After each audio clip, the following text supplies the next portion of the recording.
राजस्थान में पंचायत और नगर निकाय चुनाव का इंतजार काफी समय से किया जा रहा है। वहीं विपक्ष सरकार पर चुनाव टालने का लगातार आरोप लगा रही है। दूसरी ओर 18 अगस्त को राजस्थान हाईकोर्ट ने सरकार को जल्द से जल्द निकाय चुनाव करवाने के निर्देश दिए हैं।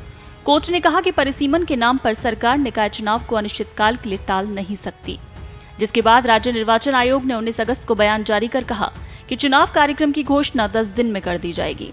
राज्य निर्वाचन आयुक्त मधुकर गुप्ता ने कहा कि पूरी चुनाव प्रक्रिया 2 महीने के भीतर पूरी कर ली जाएगी, लेकिन राज्य सरकार के सुर चुनाव को लेकर अलग नजर आ रहे हैं, जिसके बाद अब चुनाव आयोग और राज्य सरकार निकाय चुनाव को लेकर आमने सामने दिख रहे हैं।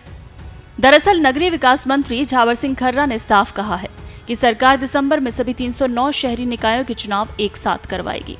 इसके साथ उन्होंने ये भी कहा कि अगर निर्वाचन आयोग जल्द चुनाव कार्यक्रम घोषित करता है तो सरकार इस पर विचार करेगी और जो जरूरी होगा वो कदम उठाए जाएंगे। मंत्री झावर सिंह खर्रा ने चुनाव के प्लान को लेकर बताते हुए कहा कि परिसीमन की अधिसूचना 1 सप्ताह में जारी कर दी जाएगी। खर्रा ने कहा कि दिसंबर में 1 स्टेट 1 इलेक्शन के तहत चुनाव करवाने में किसी तरह की कानूनी अड़चन नहीं है। मंत्री ने बताया कि अक्टूबर-नवंबर में लॉटरी प्रक्रिया पूरी हो जाएगी। इसके बाद ओबीसी आयोग की रिपोर्ट सामने आएगी। सुनिए मंत्री झावर सिंह खर्रा ने क्या कहा। देखिए, सरकार की मंशा बिल्कुल साफ है। एक राज्य एक चुनाव के तहत हम नगर निकायों के चुनाव दिसंबर 2025 में कराने के लिए पूर्णतः तैयार हैं। रही बात पंचायत राज की और माननीय राजस्थान उच्च न्यायालय का जो निर्णय आया है वो भी पंचायत राज को लेकर ही आया है। मैं अभी पहले भी अनुरोध कर चुका हूं कि आज हमने राजस्थान उच्च न्यायालय से निर्णय की प्रमाणित प्रतिलिपि मंगवाई है।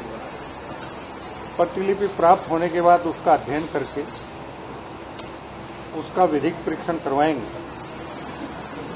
और उसके बाद जो भी उचित कदम हमको उठाने हैं वो हर कदम हम उठाएंगे। उन्होंने कहा कि राज्य चुनाव आयोग ने एक ही दिन में 2 बयान आए थे, तो आप समझ सकते हैं। पंचायती राज चुनाव के बारे में उन्होंने कहा कि इसके बारे में विभागीय मंत्री ही ज्यादा बता सकते हैं। तो आपको बता दें कि राज्य सरकार 1 स्टेट 1 इलेक्शन की लगातार बात कर रही है, लेकिन आयोग ने साफ कहा है कि ये संभव नहीं। आयोग के आयुक्त मधुकर गुप्ता ने कहा कि जब तक संसद संविधान में संशोधन नहीं करती, स्थानीय निकायों के लिए एक साथ चुनाव संभव नहीं। उन्होंने कहा कि निर्वाचित प्रतिनिधियों के कार्यकाल को घटाया या बढ़ाया नहीं जा सकता। बहरहाल पंचायत और निकाय चुनाव पर अब आयोग और राज्य सरकार के अलग अलग बयान से दोनों के बीच टकराव की स्थिति दिख रही है। देश दुनिया की ताजा खबरें और वीडियोस के लिए अभी डाउनलोड करें पत्रिका ऐप।